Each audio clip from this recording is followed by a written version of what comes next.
Hello friends, ನಾನು ಈ ವಿಡಿಯೋದಲ್ಲಿ ನಿಮಗೆ ಪಾಲುದಾರಿಕೆಯ ಅನುಕೂಲತೆಗಳಾದ ಸೆಕೆಂಡ್ ಪಾಯಿಂಟಿಂದ ಎಕ್ಸ್ಪ್ಲೇನ್ ಮಾಡ್ತೀನಿ. ಹಿಂದಿನ ವಿಡಿಯೋದಲ್ಲಿ ಒಂದು ಪಾಯಿಂಟನ್ನು ಎಕ್ಸ್ಪ್ಲೇನ್ ಮಾಡಿದ್ದೆ. ಸೊ ನೆಕ್ಸ್ಟ್ ಒಂದು ಸಮತೋಲಿತ ನಿರ್ಧಾರ ತೆಗೆದುಕೊಳ್ಳುವಿಕೆ. ಸಮತೋಲಿತ ನಿರ್ಧಾರ ತೆಗೆದುಕೊಳ್ಳುವಿಕೆ ಅಂತಂದರೆ ಇಲ್ಲಿ ಪಾಲುದಾರರು ತಮ್ಮ ಕ್ಷೇತ್ರಗಳಲ್ಲಿ ತಮಗಿರುವಂತಹ ಪರಿಣಿತಿಗೆ ಅನುಗುಣವಾಗಿ ವಿವಿಧ ಕಾರ್ಯಗಳನ್ನು ನೋಡ್ಕೊತಾರೆ. ಅವರಿಗೆ ಯಾವ ಕ್ಷೇತ್ರದಲ್ಲಿ ಪರಿಣಿತಿ ಇದೆಯೋ ಆ ಕ್ಷೇತ್ರದಲ್ಲಿ. ಯಾಕೆ ಅಂತಂದರೆ ಒಬ್ಬನೇ ಪಾಲುದಾರ ಏನು ಮಾಡ್ತಾನೆ, ಪಾಲುದಾರನ ಎಲ್ಲ ಕಾರ್ಯಗಳನ್ನು ನಿರ್ವಹಿಸುವಂತೆ ಅವನನ್ನು ಬಲವಂತ ಮಾಡಬಾರ್ದು. ನೀನೇ ಮಾಡು, ಈ ಕೆಲಸವನ್ನು ನೀನೇ ಮಾಡು ಅಂತ ಹೇಳಿ ಬಲವಂತ ಮಾಡೋ ಹಂಗಿಲ್ಲ.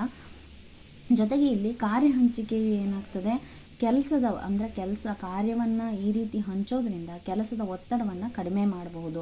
ಜೊತೆಗೆ ತೀರ್ಮಾನಗಳನ್ನು ತೆಗೆದುಕೊಳ್ಳುವಾಗ, ಯಾವುದಾದ್ರೂ ನಿರ್ಧಾರಗಳನ್ನು ತೆಗೆದುಕೊಳ್ಳುವಾಗ ಅಲ್ಲಿ ತಪ್ಪುಗಳ ಪ್ರಮಾಣ ಏನಾಗ್ತದೆ, ಕಡಿಮೆ ಆಗ್ತದೆ ಕೆಲಸದ ಕಾರ್ಯಗಳ ಹಂಚಿಕೆಯನ್ನು ಮಾಡೋದ್ರಿಂದ.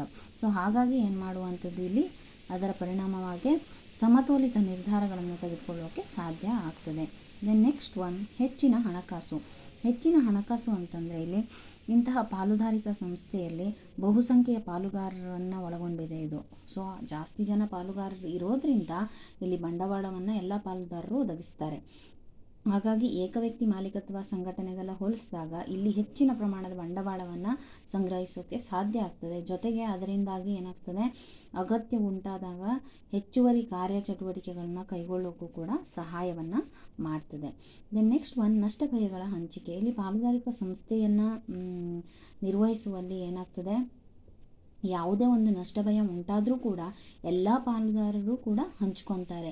ಇದರಿಂದಾಗಿ ಪ್ರತಿ ಪಾಲುದಾರನಿಗೂ ಕೂಡ ಆತಂಕ, ಹೊಣೆಗಾರಿಕೆ ಮತ್ತು ಒತ್ತಡಗಳು ಇವೇನಾಗ್ತವೆ, ಕಡಿಮೆ ಆಗ್ತವೆ. ಯಾಕಂದರೆ ಎಲ್ಲರೂ ಹಂಚ್ಕೊಳ್ಳೋದ್ರಿಂದ ಯಾರೂ ಕೂಡ ಆತಂಕ ಮಾಡ್ಕೊಳ್ಳುವಂಥ ಅವಶ್ಯಕತೆ ಇಲ್ಲ. ಎಲ್ಲರೂ ಸರಿಯಾಗಿ ಏನು ಮಾಡುವಂಥದ್ದು, ಹಂಚ್ಕೊಂಡು ಆ ನಷ್ಟವನ್ನು ಸಾಲ್ವ್ ಮಾಡ್ತಾರೆ ಅಥವಾ ಆ ಸಮಸ್ಯೆಗೆ ಪರಿಹಾರವನ್ನು ಹುಡುಕ್ತಾರೆ.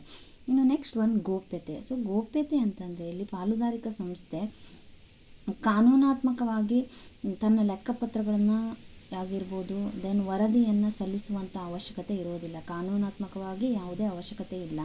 ಹಾಗಾಗಿ ಏನು ಮಾಡುವಂಥದ್ದು, ಇಲ್ಲಿ ಕಾರ್ಯಚಟುವಟಿಕೆಗಳು ಏನು ನಡೀತಿದ್ದಾವೆ ಅದರ ರಹಸ್ಯವನ್ನು ಸುಲಭವಾಗಿ ಕಾಪಾಡಿಕೊಳ್ಬೋದು. ಇದಿಷ್ಟು ಏನು ಗೋಪ್ಯತೆ. ಸೊ ಇವೆಲ್ಲವೂ ಅನುಕೂಲತೆಗಳು ಪಾಲುದಾರಿಕಾ ಸಂಸ್ಥೆದು. ಸೊ ನೆಕ್ಸ್ಟ್ ಮಿತಿಗಳು. ಸೊ ಮಿತಿಗಳು ಅಥವಾ ಅನಾನುಕೂಲತೆಗಳು ಅಂತ ಹೇಳಿ ಕೂಡ ನಾವು ಇವುಗಳನ್ನು ಕರಿತೇವೆ. ಮಿತಿಗಳಲ್ಲಿ ಮೊದಲನೇದು ಅಪರಿಮಿತ ಹೊಣೆಗಾರಿಕೆ. ಯಾಕೆ ಅಪರಿಮಿತ ಹೊಣೆಗಾರಿಕೆ ಅಂತಂದರೆ ಇಲ್ಲಿ ಎಲ್ಲ ಪಾಲುದಾರರ ಹೊಣೆಗಾರಿಕೆಯೂ ಕೂಡ ಅಪರಿಮಿತವಾಗಿರ್ತದೆ. ಅಂದರೆ ಹೆಚ್ಚಿನ ಹೊಣೆಗಾರಿಕೆಯನ್ನು ಹೊಂದಿರ್ತಾರೆ.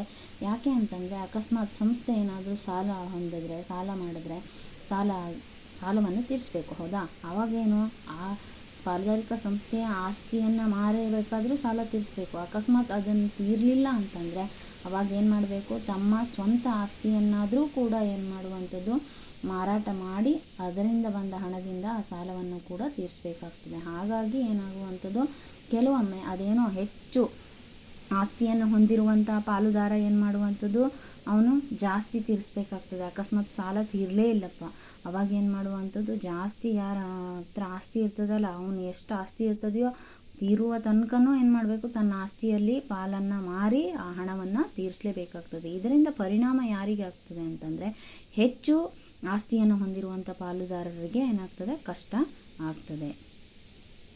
ನೆಕ್ಸ್ಟ್ ಪಾಯಿಂಟ್ಸ್ಗಳನ್ನು ನೆಕ್ಸ್ಟ್ ವಿಡಿಯೋದಲ್ಲಿ ಎಕ್ಸ್ಪ್ಲೇನ್ ಮಾಡ್ತೀನಿ.